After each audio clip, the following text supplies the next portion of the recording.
Friends, कैसे हो आप सब। आज हम मिडल हिस्ट्री प्रारंभ करने जा रहे हैं, जिसमें आज हम पढ़ने वाले हैं इस्लाम धर्म का उदय। तो चलिए करते हैं फिर स्टार्ट। इस्लाम धर्म का उदय किस प्रकार से होता है। तो देखिए, सबसे पहले अगर मैं बात करूं इस्लाम धर्म को मानने वाले लोगों के बारे में, तो इस्लाम धर्म को मानने वाले लोग क्या करते हैं, दिन में 5 बार ईश्वर यानी कि अल्लाह की प्रार्थना करते हैं, जिसे नमाज अदा करना कहा जाता है। और देखिए, अगर आप किसी मस्जिद में गए होंगे या जाकर के देखिएगा किसी मस्जिद में, तो मस्जिद में हम क्या देखते हैं, किसी भी देवी देवता की स्टेचू, यहाँ तक कि फोटो भी हमें देखने को नहीं मिलती, क्योंकि जो हजरत मोहम्मद साहब थे उन्होंने इस चीज की मनाही की थी। बस हम वहाँ पर क्या देखते हैं ना, बड़ा सा आंगन होता है और उस बड़े से आंगन में मुसलमान भाई काबा यानी कि पश्चिम की ओर मुंह करके नमाज अदा करते हैं। तो देखिए, इस्लाम धर्म के 3 बुनियादी सिद्धांत भी है। कौन कौन से 3 बुनियादी सिद्धांत है? समता, समानता, समानता और बंधुता। तो इस्लाम धर्म के देखिए 3 बुनियादी सिद्धांत है, 3 बुनियादी सिद्धांत। अब देखिए, इस्लाम धर्म को मानने वाले लोगों का कहना है कि ईश्वर यानी कि अल्लाह एक है और हम उसके बंदे हैं, और हजरत मोहम्मद साहब इस्लाम के यानी कि उस खुदा का पैगाम लाने वाले पैगंबर है। अब किस प्रकार से हजरत मोहम्मद साहब खुदा के पैगंबर बनते हैं, किस प्रकार से शुरुआत होती है इस्लाम धर्म की, तो इसके बारे में अभी हम जानते हैं। तो देखिए, इस कहानी की स्टार्टिंग होती है अरब देश से। तो उस समय अरब देश था ना, जो अरब देश है मतलब जो छोटी छोटी कबीलों में डिवाइड था। और यहाँ पर एक शहर पड़ता है मक्का, यहाँ पर एक शहर पड़ता है मक्का। तो उसी मक्का शहर से मतलब स्टार्टिंग होती है। तो उस समय क्या था ना, ये जो कबीले थे, अब इनकी विचारधारा, यहाँ के लोगों की विचारधारा अलग होने के कारण एक दूसरे के साथ में लड़ते झगड़ते रहते थे। अब लड़ते झगड़ते रहते थे, तो यहीं पर इन्हीं कबीलों के बीच में मक्का शहर में 22 अप्रैल 570 ईस्वी में किसका जन्म होता है? हजरत मोहम्मद साहब जी का जन्म हो जाता है। ठीक है। अब देखिए, इनके जन्म से पहले एक बहुत ही दुखद घटना घटित हो जाती है। जो इनके पिताजी थे, इनके पिता का क्या नाम था? इनके पिता का नाम था अब्दुल्ला मोहम्मद इब्न अब्दुल मुतल्लिब। देखिए कितना छोटा सा नाम है। ठीक है, अब्दुल्ला मोहम्मद इब्न अब्दुल मुतल्लिब, ये इनके पिताजी का नाम था। अब इनके पिताजी को इब्राहिम के बेटे इस्माइल के वंशज माना जाता है। इन्हें जो हजरत मोहम्मद साहब जी के पिताजी थे, नाम इतना बड़ा है भाई, ठीक है, माना जाता है। अब देखिए, इनके पिताजी का तो हो जाता है मतलब निधन इनके जन्म से पहले। अब हजरत मोहम्मद साहब जी का भी जन्म का मतलब ये नाम नहीं था, तो इनका भी नाम क्या था? बस यहाँ पर अब्दुल्ला को हटा दीजिए, तो मोहम्मद इब्न अब्दुल मुतल्लिब, ये इनके बचपन का नाम था, हजरत मोहम्मद साहब जी के बचपन का नाम। अब इनकी अम्मी का क्या नाम था? तो देखिए, इनकी अम्मी का नाम था, ठीक है, अम्मी का नाम था ऐसे अम्मी, ऐसे अमीना इनकी अम्मी जान का नाम था। ठीक है। तो देखिए, जैसे ही 5 साल के होते हैं, तो इनकी अम्मी जान का भी निधन हो जाता है। ठीक है, मृत्यु हो जाती है। तो फिर अब जो पालन पोषण की जिम्मेदारी आ जाती है, तो उनके उस समय दादाजी थे और चाचा जी थे। दादाजी का क्या नाम था? दादा मुतल्लिब, और जो चाचा थे अब्दुल तालिब। ठीक है। अब इनके जो दादाजी थे 8 साल के जैसे ही होते हैं, तो उनकी भी मृत्यु हो जाती है। अब जो चाचा जी थे अब्दुल तालिब, उनके पास जिम्मेदारी होती है हजरत मोहम्मद साहब के पालन पोषण की। अब जैसे ये 9 साल के होते हैं, तो 9 साल के होने पर ये अपने चाचा जी के साथ में, अब्दुल तालिब जी के साथ व्यापार के लिए जाने लगते हैं। लेकिन इनका शुरू से ही देखिए स्वभाव था, नेचर था कैसा, कि भाई लोगों के साथ में प्यार से बातें करना, प्यार से रहना, एकांत में मतलब व्यतीत करना, अपने समय को शांतिपूर्वक रहना, और ईमानदारी के साथ में हर एक काम को करना। मतलब हम ये कह सकते हैं कि इनका जो जीवन था वो एक तरह से मतलब ये व्यक्तित्व के धनी व्यक्ति थे। ठीक है। तो इस प्रकार से बड़े हो रहे थे। अब जैसे ये 25 साल के होते हैं, और 25 साल के जैसे ही होते हैं 25 ईयर के होते हैं, और ये एज देखिए बहुत ही जबरदस्त एज होती है। तो उस समय बहुत हैंडसम दिखते थे, और भाई सुंदरता के साथ साथ में इनका मन भी बहुत सुंदर था। तो उस समय इनके ऊपर किसका दिल आ जाता है? खादीजा जी का दिल आ जाता है इनके ऊपर। तो इन्हीं के साथ में 25 साल के होते हैं, जबकि ये होती है 40 साल की। ठीक है, 40 साल की। तो 40 साल की एज में 25 साल के होते हैं, इनकी शादी हो जाती है। इनके साथ में खादीजा जी के साथ में। देखिए इनकी दूसरी शादी भी होती है यहाँ पर, तो फर्स्ट, और यहाँ पर देखिए सेकंड शादी भी होती है किसके साथ में, उसका नाम होता है सईदा अहीदा से। ठीक है, ये दूसरी शादी होती है इनकी सईदा अहीदा से। और ये जो सईदा अहीदा थी ये उस समय 9 साल की थी, 9 साल की। देखिए उस समय क्योंकि अरबी मान्यता के अनुसार कम एज की लड़की के साथ भी शादी की जा सकती थी। ठीक है, लेकिन कितना गलत था। ठीक है, तो 9 साल की एज होती है। अब देखिए क्या था उस समय। हाँ, एक बात और बताना चाहूंगा। देखिए हजरत मोहम्मद साहब जी के देखिए बच्चे भी हुए। कितने बच्चे हुए, तो देखिए इनके 4 तो हुई लड़कियां, 4 लड़कियां। ठीक है, 4 लड़कियां और 3 हुए लड़के। ठीक है, 3 लड़के।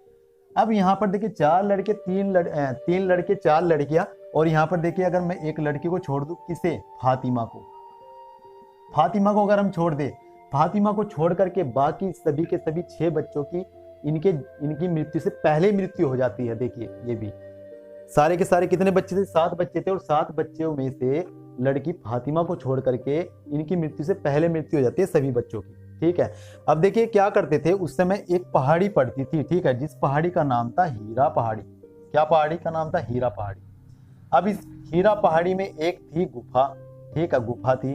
अब इसे हीरा पहाड़ी में जाते थे और वहां पर जाकर के अल्लाह से बातें किया करते। तो एक दिन क्या होता है, अल्लाह का संदेश वाहक जिब्राइल अर्थात गैब्रियल वहां पर आता है और वो इन्हें अपनी बाहों में आकर इस प्रकार से जकड़ लेता है और इन्हें कहता है कि जो मैं दिखा रहा हूं ना इसे पढ़ो। अब भाई जो अनपढ़ होता है कैसे पढ़ेगा, फिर से इन्हें और कस के दबोचा जाता है। फिर कहता है कि जो दिखा रहा हूं ना पढ़ो। अभी कहते हैं मुझे तो पढ़ना ही नहीं आता भाई। ठीक है, तो इस प्रकार से वो इन्हें अल्लाह का फिर संदेश देते हैं, संदेश सिखाते हैं और सिखा करके भेजते हैं, ये जाओ इसे लोगों को बताओ। और ये तभी ये मक्का में आते हैं और फिर लोगों को खुदा का वो पैगाम देते हैं, जो इन्हें पैगाम कहाँ पर मिला था, हीरा पहाड़ी की एक सुरंग में मिलता है। ठीक है, अब देखिए इनके कुछ लोग हो जाते हैं विरोधी, ज्यादातर तो समर्थक बनते हैं, लेकिन कुछ लोग ऐसे होते हैं जो उनका विरोध करते हैं। और विरोध यहाँ तक बढ़ जाता है भाई कि वो इन्हें पकड़ने के लिए, पकड़वाने के लिए सिपाही तक भेज देते हैं। अब हजरत मोहम्मद साहब को इस बारे में पता चलता है और पता चलने के बाद में वो क्या करते हैं, वो मक्का से मदीना के लिए निकल पड़ते हैं। अब देखिए हजरत मोहम्मद साहब आगे आगे और पीछे पीछे कौन आ रहे, पकड़ने के लिए सिपाही आ रहे हैं। अब हजरत मोहम्मद साहब को पता चला कि सिपाही बहुत तेजी से मुझे पकड़ने के लिए आ रहे हैं, तो रास्ते में ऐसे ही पत्थरों की बनी हुई एक केव होती है। ठीक है, पत्थरों की बनी हुई एक केव होती है। फिर ये क्या करते हैं, देखते हैं कि सिपाही मुझे पकड़ ले, तो उससे पहले यहाँ पर एक सुरंग दिखाई देती है। इस सुरंग में ये अंदर चले जाते हैं और सिपाही पीछे आ रहे थे। सिपाहियों के आने से पहले एक घटना घटित होती है। देखिए क्या, यहाँ पर एक मकड़ी बैठी होती है और वो मकड़ी क्या करती है, वो मकड़ी सिपाही जब यहाँ पर पहुंचते हैं, इनके पहुंचने से पहले ही बना देती यहाँ पर एक जाला। और जैसे ही सिपाही यहाँ पर पहुंचते हैं, वो देखते हैं कि यहाँ पर जो जाला है, अगर यहाँ पर सुरंग में कोई गया होता, गुफा में कोई गया होता तो ये टूटा हुआ होता। यहाँ इसका मतलब ये है, ये जाला तो टूटा हुआ नहीं है।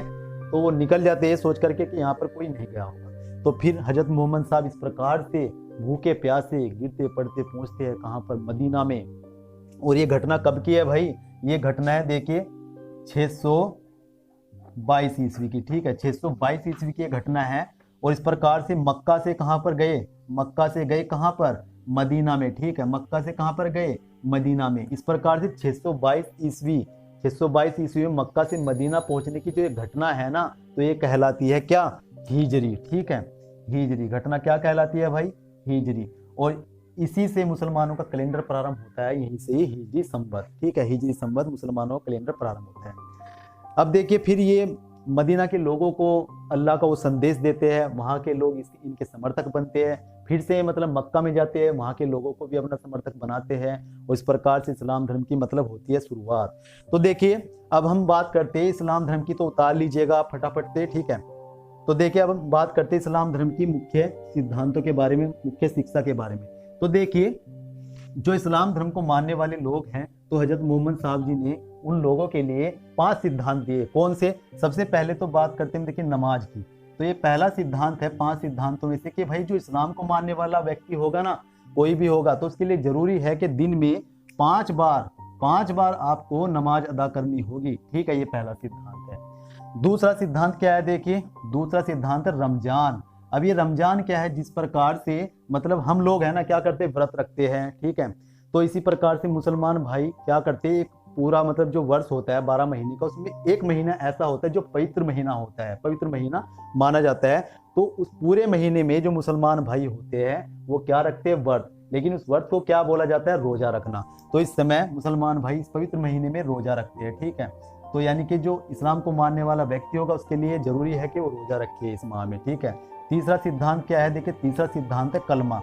अब ये कलमा क्या है भाई, अब ये कलमा है, देखिए अगर कोई इस्लाम में विश्वास रखने वाला व्यक्ति है, इस्लाम को मानने वाला व्यक्ति है, तो उसे ये भी बात स्वीकार करनी होगी कि ईश्वर यानी कि अल्लाह एक है और हजरत मोहम्मद साहब उस अल्लाह के क्या है, पैगंबर है, ठीक है। हजरत मोहम्मद साहब क्या है, हजरत मोहम्मद साहब पैगंबर है, ठीक है। किसके, खुदा के पैगंबर है। तो देखिए चौथा सिद्धांत क्या है, चौथा सिद्धांत है जकात। अब ये जकात क्या है भाई, जकात। अब देखिए जकात है कि भाई कोई भी जो इस्लाम को मानने वाला व्यक्ति उसके लिए ये भी जरूरी है कि अपनी आय का, चाहे मजदूरी हो या मतलब जो भी कमाता है महीने में या पूरे दिन में, तो उसका 2% आपको गरीबों के लिए दान करना होगा। तो कितना अच्छा, देखिए 2% गरीबों के लिए दान, बहुत अच्छी बात है, ठीक है। ज़्यादा भी कर सकते हैं और अच्छी बात है। तो देखिए फिर पांचवा सिद्धांत क्या है, पांचवा सिद्धांत है हज, ठीक है। हज यानी कि जो भी इस्लाम को मानने वाला व्यक्ति होगा, भाई होगा, मुसलमान भाई होगा, तो उसके लिए जरूरी है कि लाइफ में भाई एक बार तो हज के लिए जाए, एक बार तो हज के लिए जाना चाहिए। तो इस्लाम धर्म की मुख्य सिद्धांत है, मुख्य शिक्षाएं हैं। अब देखिए हजरत मोहम्मद साहब की फिर होती है मृत्यु, और मृत्यु होने पर हजरत मोहम्मद साहब को कहाँ पर दफनाया जाता है, देखिए इंपॉर्टेंट है। तो इन्हें दफनाया जाता है कहाँ पर, हे नाद सऊदी अरब, हे नाद सऊदी अरब मदीना अल मस्जिद,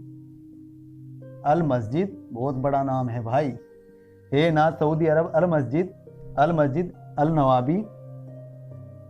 नवाबी ग्रीन गुंबद, ठीक है। ग्रीन गुंबद के नीचे इन्हें दफना दिया जाता है। आपने इस प्रकार की देखी होगी, ठीक है। ग्रीन गुंबद देखी होगी, आप चित्र में देखते हैं, ठीक है। तो इस प्रकार से मतलब एक वो गुंबद देखी होगी आपने। तो यहाँ पर इन्हें दफना दिया जाता है, कहाँ पर, मदीना में। तो ये था दोस्तों हजरत मोहम्मद साहब जी का इतिहास। और अगर आपको पसंद आया है तो आप वीडियो को लाइक कीजिएगा, कमेंट कीजिएगा और वीडियो को शेयर जरूर कीजिएगा। चैनल को सब्सक्राइब कर लीजिएगा, क्योंकि हम मिडल हिस्ट्री से स्टार्ट करते हुए धीरे धीरे आगे बढ़ेंगे। तो मैं मिलता हूँ आपको नेक्स्ट वीडियो में, तब तक आप अपना ख्याल रखिएगा। इसी के साथ में जय हिंद, जय भारत।